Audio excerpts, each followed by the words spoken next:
Photo తీయడం ఓ పెద్ద art. ఆ కళను ప్రత్యేకంగా నేర్చుకునేవారు. కెమెరా సొంతంగా కొనుక్కోవడం అంటే గతంలో ఓ పెద్ద సాహసం అనేవారు. కానీ ఇప్పుడు సెల్ ఫోన్లు వచ్చి ప్రతి ఒక్కరూ ఫోటోలు తీస్తున్నారు. కానీ 2 దశాబ్దాల ముందు వరకు ఫోటో తీయించుకోవడం కేవలం ధనికులకు మాత్రమే ఉన్న అవకాశంగా భావించేవారు. ఫోటోగ్రఫీ చరిత్రను తరచి చూస్తే బోలెడు మైలురాళ్లు. ప్రపంచంలో తొలిసారిగా 1826లో ఫ్రాన్స్లో కెమెరాతో మొదటి ఫోటో తీశారు. మరి మన దేశంలో ఫస్ట్ ఫోటో ఏంటో మీకు తెలుసా? ఈ ఫోటోలో ఉన్నది ప్రస్తుత కేరళలోని ట్రావెన్కోర్ సంస్థాన అధిపతి మహారాజా ఐల్యం తిర్నూల్.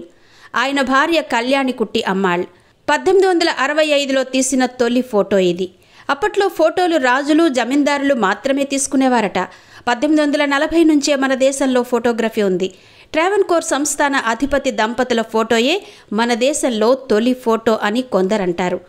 ఫోటోగ్రాఫర్ పేరు ఖచ్చితంగా తెలియదు కానీ ఆ ఫోటోగ్రాఫర్కు 2001 బంగారు నాణాలు, 500 క్వింటాల్ నల్ల మిరియాలు, 100 క్వింటాల్ ఎండు అల్లం ఆ రాజావారు బహుమతిగా ఇచ్చారని చెప్తుంటారు. 1839లో ఫ్రాన్స్ దేశానికి చెందిన లూయిస్ డగ్యురే అనే ఫోటోగ్రాఫర్ ఫోటో సిస్టమ్ను అభివృద్ధి చేసినందుకు ఆగస్టు 19న ప్రపంచ ఫోటోగ్రఫీ దినోత్సవంగా పాటిస్తున్నారు. 1910 నుంచి ఇది ఆచరణలోకి వచ్చినా మన దేశంలో 1991 నుంచి ఈ దినోత్సవాన్ని జరుపుకుంటున్నారు.